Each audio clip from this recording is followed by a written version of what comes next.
So basically, I'm going to talk, I don't know if any of you have been to any of my earlier talks, but I'm going to continue with the theme of how to use stories to make ourselves effective in the job market. And tonight's topic is going to be interviewing, and we're going to feature practicing interviewing so that you will all have an opportunity to learn how to answer questions. We'll talk about things theoretically, but the real value tonight will be in the feedback that you get from practicing. Not everybody will be able to practice, but I hope everybody will want to. And if we're efficient, maybe we can get everybody to have a turn.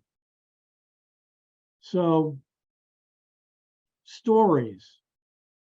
Stories are the single most effective way to get your value across to interviewers and also to people in your network.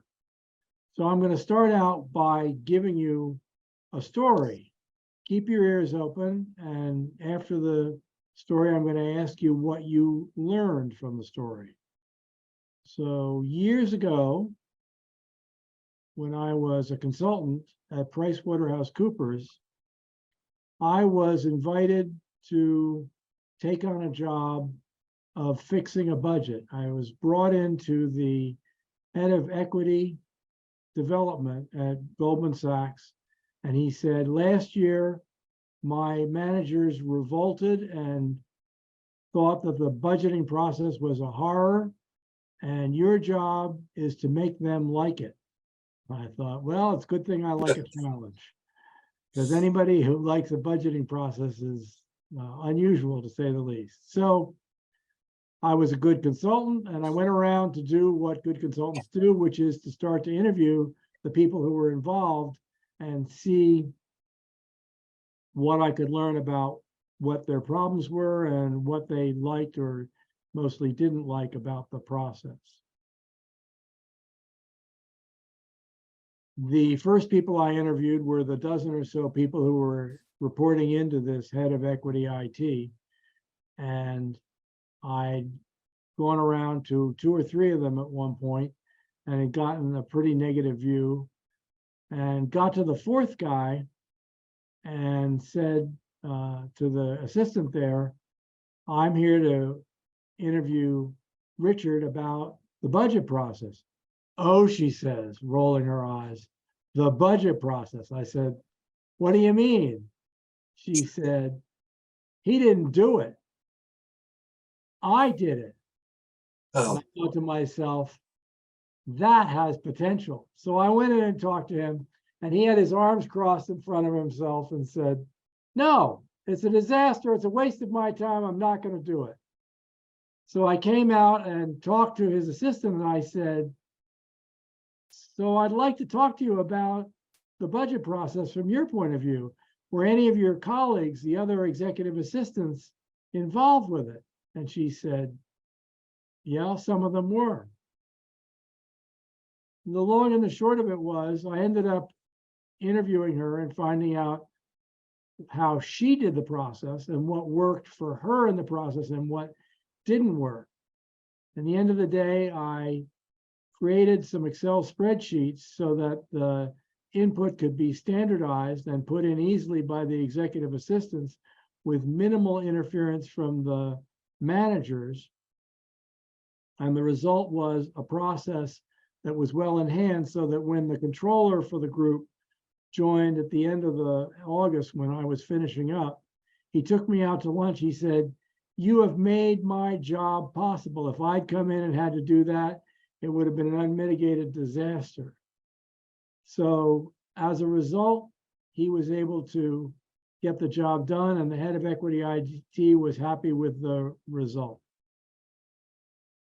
That's my story. What did you learn from the story? You heard me doing active listening? Well, you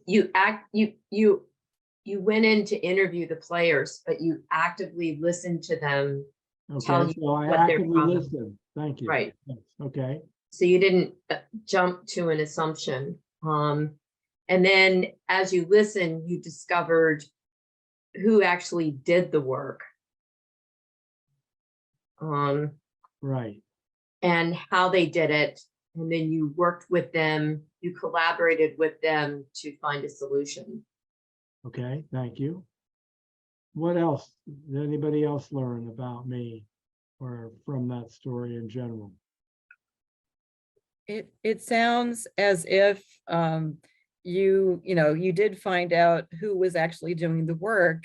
And it sounds kind of like you found out that the problem was that the people who you thought were doing the work weren't. And so, you kind of had to adjust based on that. And that might have been the reason why those people were having trouble with the budgeting process, because they weren't actually the ones doing the budget. Right. So you found out, who you really needed to talk to. Okay, thanks. Sure. Anybody else pick up anything else? There were a couple of other things in there.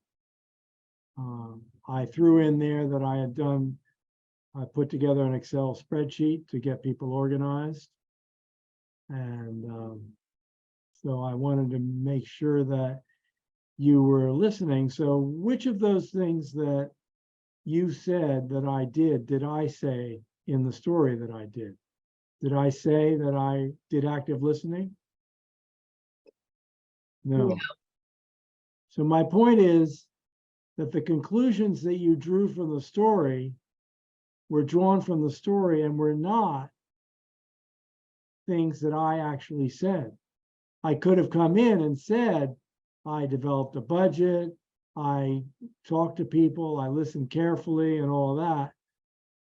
But I don't think it would have been nearly as effective as telling the story was, because if I tell you what it is, I've drawn the conclusions and asking you to adopt them.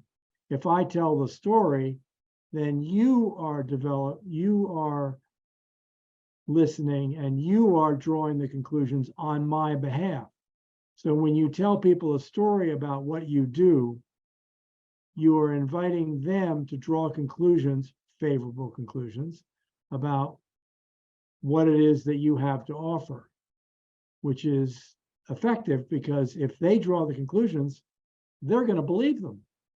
So it's something that is fundamental to stories. Stories are, as I've said in my earlier talks on this for 40 plus, stories are a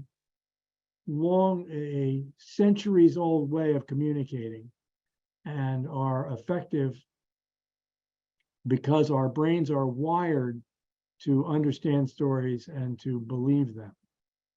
So that's why we want to use stories here in this process of getting the next job, because we need people to believe what we have to offer.